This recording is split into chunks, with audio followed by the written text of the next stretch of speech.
Hoy abordaremos el pasado de las tensiones y las guerras entre Israel y el grupo militante Hamás. Lo que comenzó en Jerusalén con fuertes enfrentamientos entre manifestantes palestinos y la policía israelí en la icónica explanada de las mezquitas, derivó en un fuego cruzado de cohetes, bombardeos aéreos y despliegue de artillería entre Hamás e Israel. Una violencia de este tipo en Gaza no se vivía desde 2014, año del más sangriento conflicto entre ambos bandos. En julio de aquel año, Israel estalló una guerra de 50 días que justificó necesaria para detener el lanzamiento de cohetes por parte de Hamás desde Gaza. Según estimaciones de la ONU, en la guerra de 2014 entre Hamás e Israel murieron alrededor de 2.200 palestinos, la mitad de ellos civiles. Del lado israelí murieron 73 personas, incluidos 6 civiles. La ONU también cifró en 171.000 el número de hogares completamente devastados y a decenas de miles de familias desprotegidas, incluso a una franja de Gaza completamente en ruinas. Pero ¿de dónde viene Hamás, el grupo militante islámico que no cesa su lucha contra Israel? Hamás es un grupo cuyo origen se remonta a la primera intifada. Corría el año de 1987 y el sentimiento nacionalista palestino dio origen a la famosa Guerra de las Piedras.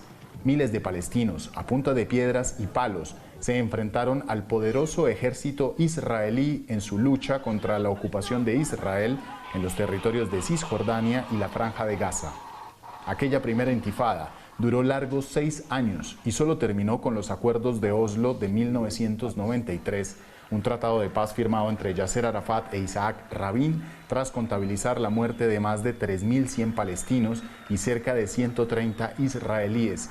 Pese a la paz lograda, el grupo Hamás se había consolidado bajo una carta fundacional en la cual quedó establecido el no reconocimiento al Estado de Israel y la lucha de su soberanía en la región histórica de Palestina. La segunda intifada estalló en septiembre del año 2000 en Jerusalén, la ciudad que permanece en disputa entre israelíes y palestinos, pues ambos la consideran la capital de sus estados. Justamente en las inmediaciones de la mezquita de Al-Aqsa, el lugar más sagrado de los musulmanes en Jerusalén, se apareció el por entonces líder israelí Ariel Sharon. La provocación que sintieron los fieles musulmanes por la visita de Sharon los llevó nuevamente a enfrentarse a las fuerzas israelíes a punta de piedra, sin importar que durante 5 años murieran alrededor de 5.000 palestinos, en su mayoría civiles. Del lado israelí murieron cerca de 1.000 personas. Durante los 5 años de la segunda intifada ocurrieron varios hechos interesantes. De una parte, los ataques suicidas de militantes de Hamás fueron vistos en la población palestina como un mecanismo efectivo contra la ocupación de Israel. De otra parte, en marzo de 2004 murió el líder de Hamás, su fundador y líder espiritual, el jeque Ahmed Yassin.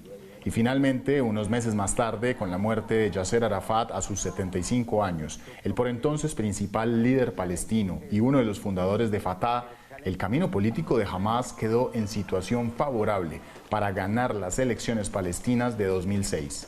Otro de los aspectos que aventajó a Hamás en popularidad fue su trabajo social en clínicas y hospitales para salvaguardar a las víctimas palestinas que dejaba la segunda intifada. En cambio, los palestinos miraron con recelo a Fatah, el movimiento a la cabeza de la Autoridad Nacional Palestina, por entonces señalados de actos de corrupción e ineficacia política.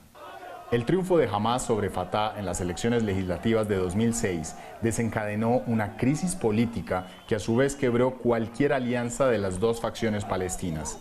Así el panorama, Hamás se quedó con la jurisdicción de la Franja de Gaza, mientras que Fatah se ocupó del control de Cisjordania. Con Hamás a cargo de Gaza y habiendo sido denominado organización terrorista por varias naciones, incluyendo a Israel, Estados Unidos y la Unión Europea, los enfrentamientos en la frontera de Gaza con Israel no se hicieron esperar. El primer gran conflicto ocurrió entre diciembre de 2008 y enero de 2009. Su detonante fue el lanzamiento de cohetes de Hamás como respuesta al desabastecimiento sufrido por el bloqueo israelí. En 2012 hubo otro conflicto por un aumento de las tensiones en Gaza de corta duración, pero que dejó 170 palestinos muertos. Así las cuentas, los conflictos directos entre Hamás e Israel han ocurrido, sin contar las intifadas, en el año 2008, en el 2012, el 2014 y ahora en el 2021.